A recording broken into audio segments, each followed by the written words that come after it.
Well, I love this guy. Bradlee Dean, he's been with us on several occasions, and he's back with us today. He's an ordained minister, a syndicated columnist. He's a drummer. He's a syndicated talk show host, the program called Sons of Liberty. He goes on campus, and he holds rallies for young people and gets them inspired about the Constitution and God and Christian government. But today, well, hold on. This is going to be a whole new level today because he's going to take it up a couple of notches. Hi, Bradlee. How you doing, my friend? I'm doing great. Thanks for having me, Perry. Yeah, good to see you. Well, listen, you put out a clarion call to abolish the Department of Education, and you're citing the 10th Amendment. All right, this is a bold move, and I know others have talked about this. What brought you to this point? Well, again, knowing that we've done 342 high schools in 22 different states and seeing the kids that are being subjected to everything and protected from nothing, I'm just kind of curious to know that the 86%, or from the 86% that send their kids into public schools, which are Christians, patriots, and or conservatives, why is it that they're complaining about what the federal government is doing when, in fact, that they don't have the lawful right to do it in the first place?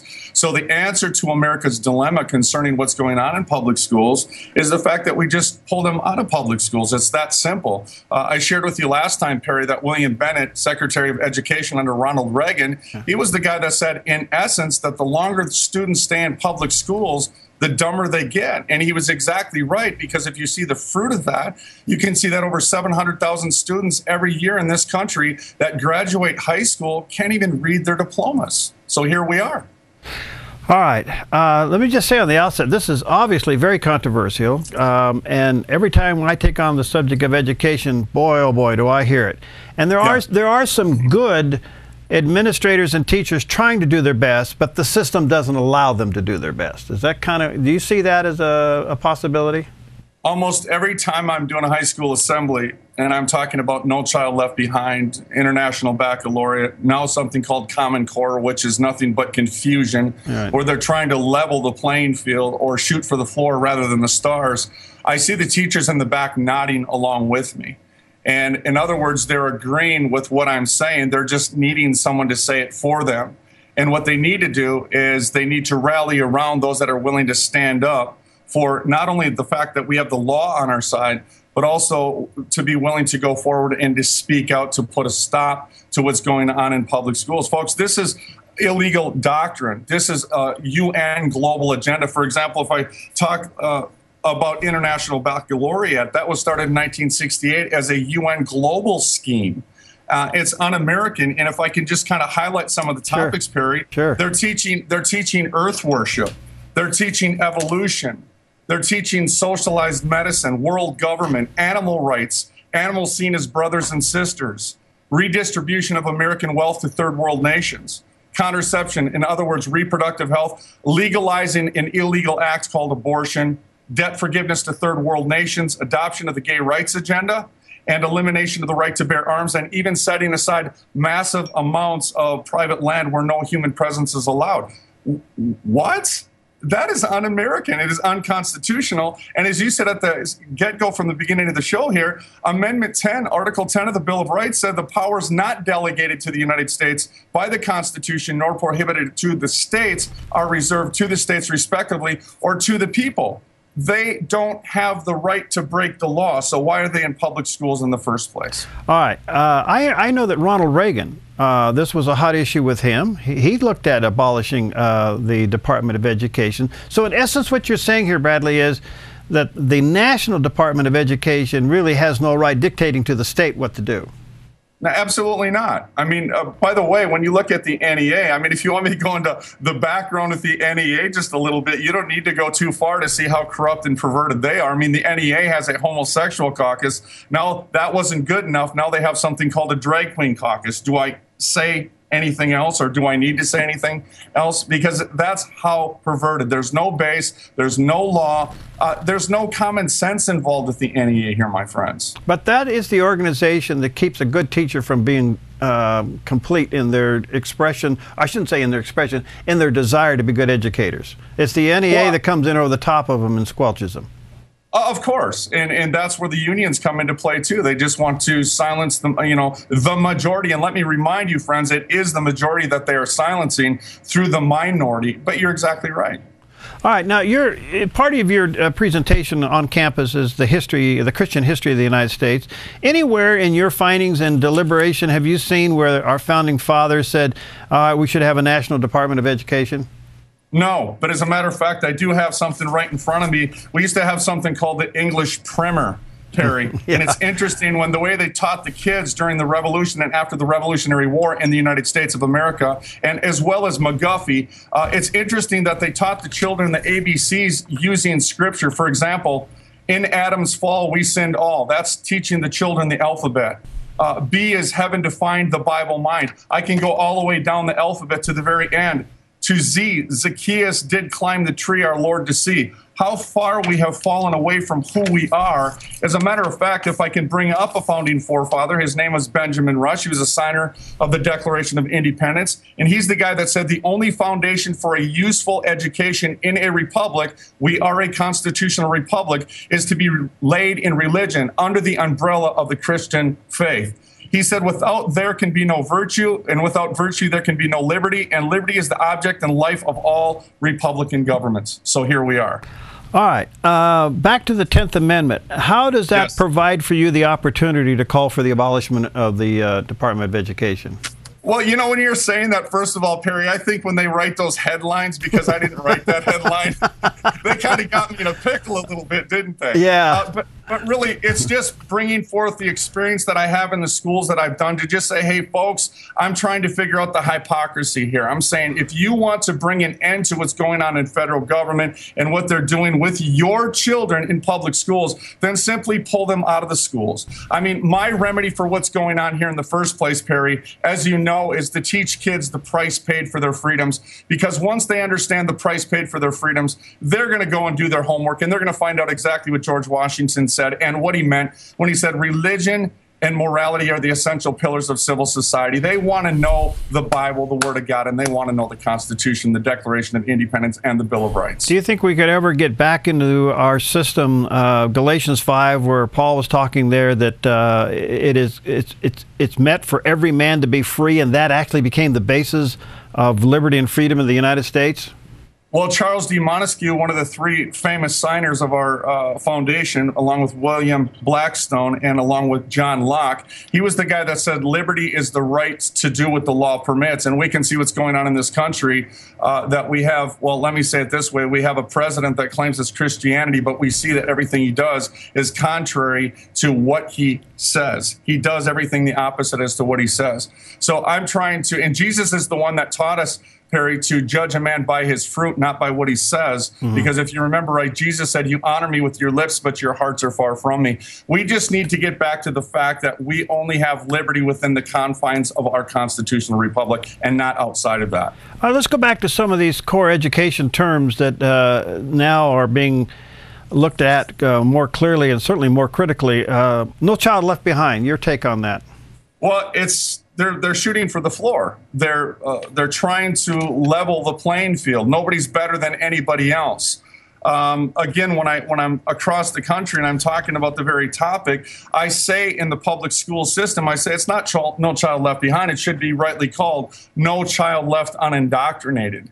And that's really what it comes down to, because, again, it's un-American stuff. It's just a slow progression to dummy down our students. And there's really nothing more to say. Even when we go to Common Core, to try to explain Common Core, you can. It's confusion.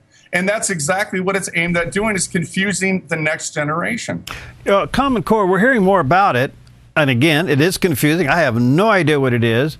All the red flags go off. But on the other hand, it seems to be going through every legislative committee in the country and working its way to becoming the norm. Well, if you want to dummy down a nation, that's how you do it. When you dummy down a nation, then you can control that people. And that's exactly what we're seeing happen through our country today. I mean, for example, let me just bring this to simple terms, common knowledge terms with the students. I'll ask the students if we're a republic or we are a democracy. You know what the students believe we are?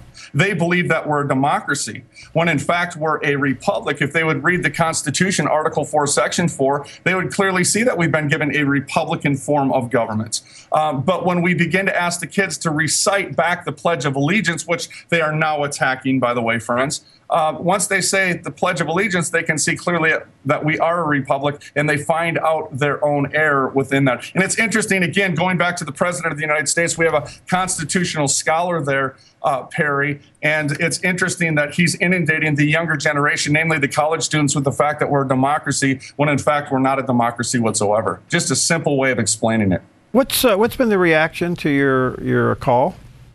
Well, I've been doing report after report. I've been doing interview after interview all over the country.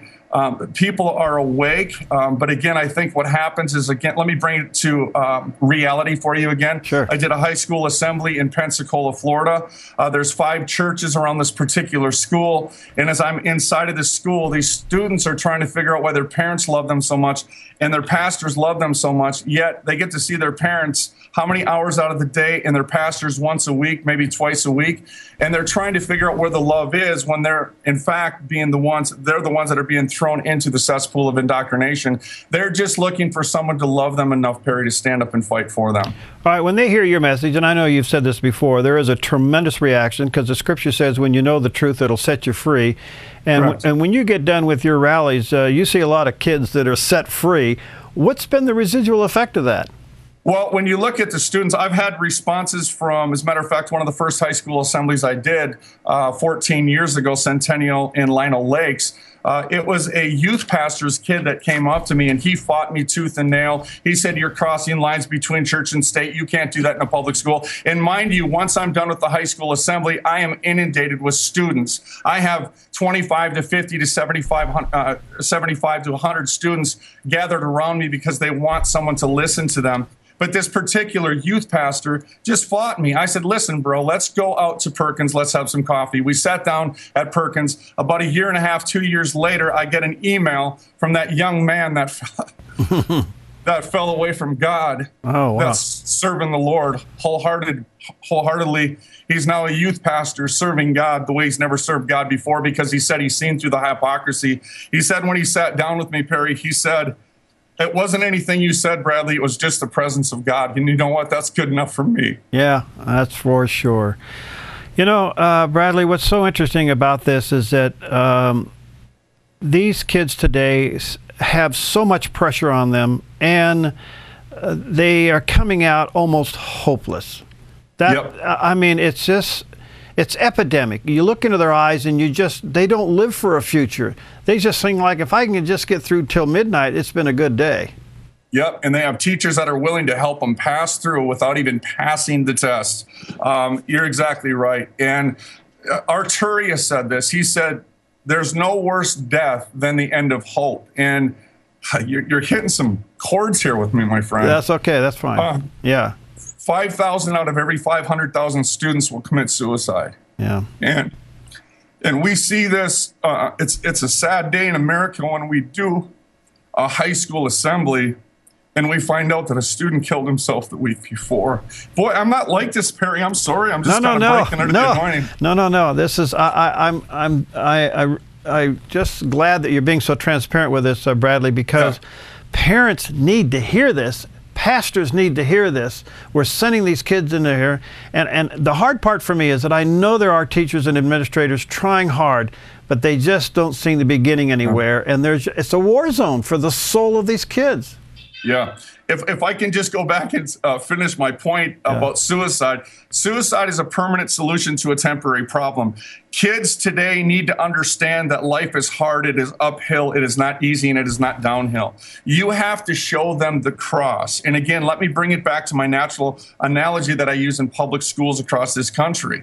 You have to show them the price paid for their freedoms. And when you equate it to their family members that have served in foreign wars to fight, bleed, and die to ratify the Constitution of the United States, you're bringing that hope to them because you're showing them the price paid for the freedoms that they have. And once you show them the price, they don't want to do anything, Perry, to violate or to desecrate or to show any disrespect to the price of the or for the price of the sacrifice that was paid on the behalf of them to have the freedoms in which they have. Wow, that's just beautiful. Let me take a break here, Bradlee. We're right back, and I want you to tell us who was William McCuffey, okay? You got it. All right, we'll be right back.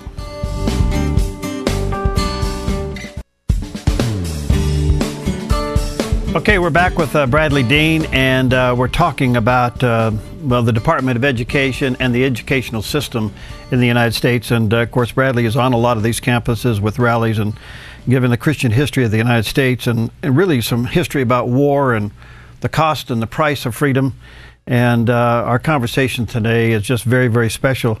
And by the way, if you have Roku and you get the Dove channel, you may want to share this interview with family members and friends across the country, because it's now nationwide, and you can share that through Roku, or actually go to thedove.us and pull up this segment and again send it to your family and friends and let them hear what Bradlee has to say.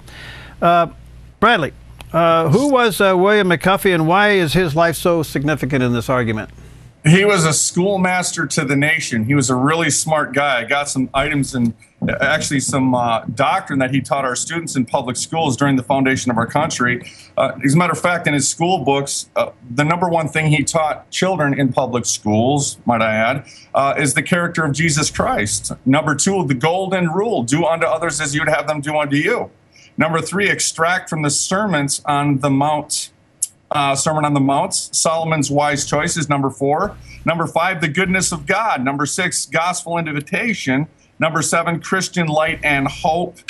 Number eight, awake to Zion. And number nine, on prayer. That's what used to be taught in public schools in this country. We know all the way up until 1946, David Barton with Wall Builders has got some books out there where you actually have to see the curriculums that students had to pass before they could graduate in 1946 in Texas. And we as well know that you could pray all the way up until 1962. And by the way, you still can.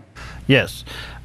Yesterday I had Doug Birdsall on. He's the president of the American Bible Society, and he quoted an interesting statistic that he partnered with on Barna to find out that over 70% of Americans want the Bible back in public school.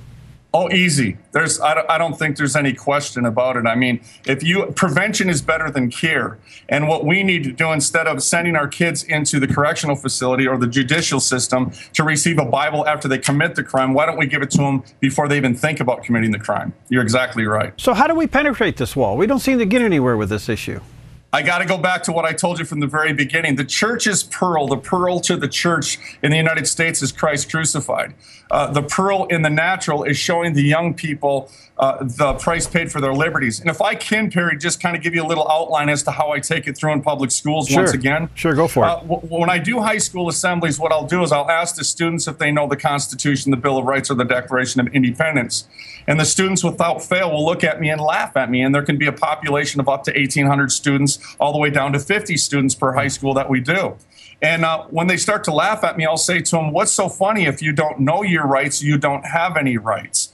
And all of a sudden, I'll ask them the next question. So how many of you in this room have moms, dads, grandpas, grandmas, perhaps, brothers or sisters, cousins that have served in foreign wars to preserve the freedoms that we now have in this country, and you don't even know what they fought, bled, and died to give us? All of a sudden, for 2.5 hours, I have a group of students, a body populace of students and teacher faculty, where I could literally drop a pin. They're like a bunch of deer looking in a headlight because nobody's ever told them that or equated that to themselves before. I'll begin to bring them down the path of the price paid concerning World War I. I'll tell them 116,516 men fought, bled, and died to ratify the Constitution of the United States that you don't even know. Then I'll tell them World War II, 405,399 men, women fought, bled, and died to ratify the Constitution of the United States that you don't know. As a matter of fact, guys, you thought it was funny that you didn't know. And then I'll also share with them that during World War II, there wasn't a household in America that did not feel loss. Next, I'll bring them over to Korea. 36,516 men and women fought, bled, and died to ratify the Constitution. Iwo Jima. I'll bring them to Vietnam. My cousin was killed in Vietnam. 58,151 men were killed there. I'll bring them to the present, Iraq and Afghanistan. And then I'll begin to share with them a story where I did a high school assembly, Perry, in Guthrie, Iowa. And there was an older man there. And as I sat down, I walked up to him, and I just had an unction that he was in World War II. And I said to him, "Sir, we're in World War II." And he said, "Yes, I was, son." And I thought that was cool. So I sat down with him. And when I sat down with him, I said, "Can you convey to me the price paid, or can you tell me your experiences in World War II?" He said, "Well, Bradlee," he said, "when I got over to Germany, there was a company of 50. And he said, me and 3 of my buddies left in a mortar tank. He said, we got hit with a mortar. He said, it killed all 3 of my buddies right in front of me. He said, when I got back to the company of 50, Perry, he said they were all gone. And then this older man did this, Perry. He put his hand over his face and he started to shake like this. And he said, Bradlee, you just get me today, man. He said, Bradlee, you just have to put it out of your mind. And I'll look at the students and I'll say to them, there is nothing that you can do to put that out of my mind. And then what I do is I show them, and I ask the students, I'll show them Arlington Cemetery. I'll show them a big picture of all the crosses, the Christian crosses over the heads of those boys and those girls that paid the ultimate price for our freedoms. And then I'll ask them, Perry, I'll say, now, which one of you guys in this room would think it'd be a good idea? Because it's not a big deal that, that we don't know our founding documents. What would you think of me if I said, let's take a can of spray paint and desecrate their headstones? Wow. Let's party it away, guys. No big deal. And all of a sudden, without fail, either in front of everybody or behind closed doors, one of the students will say, if you do that, Bradlee, I'll rip your head off. And see, now what you have is you have converted students that understand the price paid. And once they understand the price paid, they will let nobody desecrate their sacrifice in any sense of the word. And guess what they want to know then? They want to know their foundations. And if they know their foundations and they know where they came from, then they're going to know their future. They want to know the Constitution and the Bible. Wow. Let me just share quickly with you, within the last week or two, I had a veteran who fought in Normandy, and I had a veteran from the Korean conflict. And I asked both of them this question separately, and the response was the same. The question I ask is the country you fought for the same today? Mm-hmm. And they both began to weep and couldn't answer the question. That's right. Every time, Perry. And when you talk to these guys, you shake their hands. They immediately water up. They want to tell their stories. I'll tell the students and the teachers before the end of the high school assembly, do me a favor, call them up and tell me that I'm lying. Call them up and tell them thank you so much for their service, but don't offer your lip service. Live for what they fought, bled, and died for. As a matter of fact, that was George Washington's motto, was deeds, not words. And he derived that from 1 John 3:18, when Jesus said, my little children, let us not love in word, neither in tongue, but by deed and truth. From your experience, Bradlee, how is war conveyed, the history of war conveyed in public school today? I mean, is any of this brought out at this level? No, this is what they're hiding from our generation. If you remember back in 2004, when Iraq, that war started up, do you remember, right? The media was told that they could no longer take pictures of the soldiers coming back in boxes because they didn't want the American people to see the price paid. They didn't want them to realize that it was their boys and girls that were actually doing the fighting for those wars. And you got to keep in mind, in the book of Hosea 8, there's the Lord's wars and there's man's wars. And I think it's important for people just to understand the price, because we know those young soldiers are simply upholding the Constitution against all enemies, both foreign and domestic. They're not doing anything wrong. And to just kind of make the distinction as to what I'm trying to say here, if people complain about the wars that our children are sent to and the young people are sent to, then stop it in Congress before they're sent. And I think that's what's important for people to know. But back to your point, again, they want to understand the price paid, and there's nothing like it, because once you bring that in, it's all over for the enemy, because they will read their documents, and you're not going to have to do it by a show of force in any sense of the word. Well, you know, we sanitized 9/11. We never did show any of the people jumping out of the buildings or the bodies being removed from ground zero. So how is 9/11 being conveyed in public school? What happened really? It's not even talked about. As a matter of fact, if you remember right after 9/11, remember people that actually seen the planes hit the towers? Right. They said it was surreal. It was like it wasn't even happening. Well, that's the younger generation as well. I mean, we have an entitlement generation now that believes everything should be given over to them. But going back to your point again, I don't even think it's even talked about. I haven't heard it talked about. I did a high school assembly in Sandstone, Minnesota on September 11th. That, as a matter of fact, the day the towers hit, I was doing a high school assembly. You know, what's so interesting here is part of the things we're fighting is the younger generation seems to have lost the value of human life. I mean, we see it not only in the abortion figures, but we're seeing it in these games. You can shoot somebody on a game and they'll get up and run away. They think that suicide somehow just moves them to another room.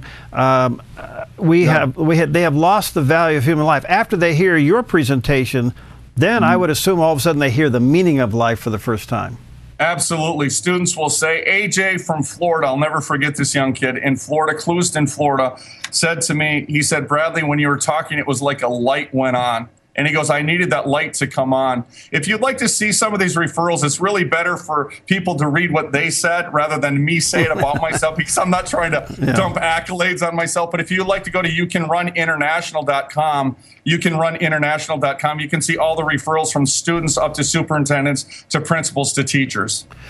All right. So how are you going to get this movement going to call for the abolishment of the Department of Education? Because I think a lot of people are with you on this. Oh, I think they are too. I think the mass exodus that needs to take place in the country is the system would fall in a day if people in this country that were complaining about this administration and its unlawful tactics, if they were to pull their kids, it would be all over for them. They would have no option then, and I'm talking about federal government, than to right the wrongs and get their hands where they don't belong, out of the system, and that's where they need to be. You're an inspiration, friend. Thank you. Thank you, Perry. You really got me today, too. I appreciate that. The Holy Ghost dropping on you is a good thing, right? Well, Amen. you know, that's how it works. And Sons of Liberty Radio. And again, that website to check out more?